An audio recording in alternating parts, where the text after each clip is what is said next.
आम आदमी पार्टी ने पंजाब में भाजपा पर विधायक खरीद फरोख्त का आरोप लगाते हुए अज्ञात के खिलाफ शिकायत दर्ज करवाई है, जिसको लेकर हरियाणा के गृह मंत्री अनिल विज ने कहा कि ये बहुत अच्छा है कि उन्होंने शिकायत दर्ज करवाई है, इसकी जांच होनी चाहिए। ये आम पार्टी है, ये तमाशे करती है, इन्हें कोई तमाशा कंपनी खोल लेनी चाहिए, राजनीति इनके बस की बात नहीं। विज ने कहा कि यहाँ उन्होंने खुद को प्रस्तुत किया है कि ये बिकने के लिए तैयार हैं। कोई बात तो हुई नहीं, ये बताएं किसने बिकने के लिए कहा था। ये बिल्कुल ठीक किया है और इसकी जांच होनी चाहिए, क्योंकि ये आप पार्टी सारे देश में तमाशे करती है। यहाँ पर इन्होंने अपने आप को प्रस्तुत किया है कि हम बिकने के लिए तैयार हैं, हमारे से कोई संपर्क कर ले, क्योंकि कोई बात तो हुई नहीं। कैसे ये इन्होंने अपने आप जाकर मेमोरेंडम दे दिया और बता दिया, जहाँ बताएं कि किसी ने इनको कहा था कि तुम आ जाओ बीजेपी में। ये तमाशा करती है, इनको तो अपनी कोई तमाशा कंपनी बना लेनी चाहिए और वो काम करेंगे। राजनीति इनके बस का काम नहीं है। हुड्डा ने भाजपा जजपा सरकार पर किसानों से दुश्मन की तरह व्यवहार करने के आरोप लगाए हैं, जिस पर जवाब देते हुए विज ने कहा कि हुड्डा की उम्र हो गई है, उन्हें अपना चश्मा ठीक करा लेना चाहिए। इनकी सरकार में 5-5 रुपए के चेक देते थे, हमारी सरकार ने सबसे ज्यादा मुआवजा दिया है, हम हर मामले में किसानों के साथ हैं। अभी किसान मुश्तरका मालिकान को लेकर मुख्यमंत्री से मिले हैं, मामला कोर्ट से जुड़ा है और हम अध्ययन कर रहे हैं। अब मेरा ख्याल है हुड्डा साहब को उम्र हो गई, उनको अपने चश्मा ठीक कर लेना चाहिए। हमारी सरकार जितना किसानों के हक में काम कर रही है, हमने मुआवजा सबसे अधिक दिया। पहले इनके राज में तो 5-5 रुपए के चेक आया करते थे, हमने वो सबका बढ़ाया और हर मामले में हम किसानों का साथ देते हैं। अभी भी ये जो मामला आया हुआ है मुश्तरका मालकान ज़मीन का, तो 2 दिन पहले मुख्यमंत्री जी से किसान मिले और मुख्यमंत्री जी ने कहा कि हाँ, हम इसका हल करने की पूरी कोशिश कर रहे हैं, क्योंकि कोर्ट का मामला है तो हम अध्ययन करवा रहे हैं कि किस तरह से इसको ठीक किया जाता है।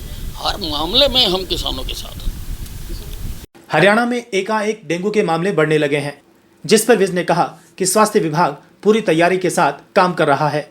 हमने विभाग को अलर्ट कर दिया है, कहीं पानी इकट्ठा ना हो, इसके लिए टीमें काम कर रही हैं और फॉगिंग पर भी ध्यान दिया जा रहा है और दवाइयों को लेकर भी अस्पतालों में जितनी ज़रूरत पड़ती है वो भी पूरी कर दी गई है।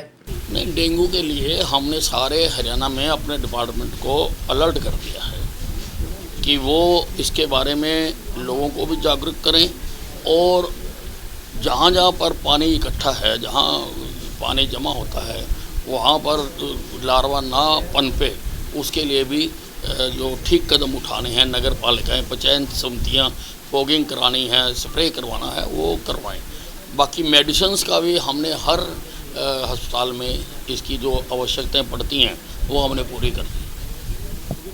कुमारी शैलजा ने भाजपा पर आरोप लगाया है कि भाजपा भारत जोड़ो यात्रा से बौखला गई है, जिस पर बोलते हुए विज ने कहा कि तोड़ना इनके डीएनए में है।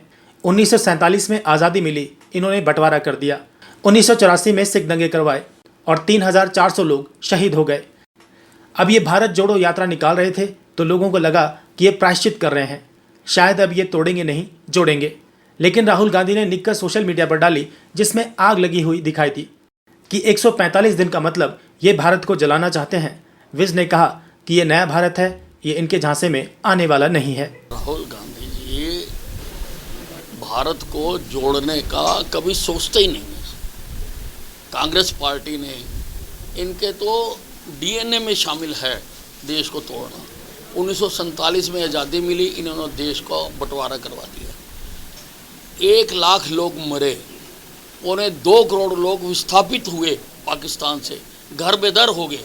फिर 1984 में इन्होंने सिख दंगे करवाए, 3400 लोग उसमें शहीद हुए और अब ये निकाल रहे थे भारत जोड़ो यात्रा, तो लोग समझ रहे थे कि शायद इनको समझ आ गई है, तो ये प्रायश्चित करना चाहते हैं कि भाई हम तोड़ेंगे नहीं, हम जोड़ेंगे। परंतु चौथे ही दिन इन्होंने, राहुल गांधी ने ट्वीट कर दिया, उसमें एक लिखकर को आग लगाई हुई दिखा दी और कह दिया 145 दिन और। इसका मतलब कि तुम 145 दिन बाद देश में आग लगाओगे, देश को जलाना चाहते हो। इनके मंसूबे कभी कामयाब नहीं होंगे, क्योंकि ये नया भारत है, ये समझदार भारत है। ये इनके झांसों में आने वाला नहीं है। मनीष सिसोदिया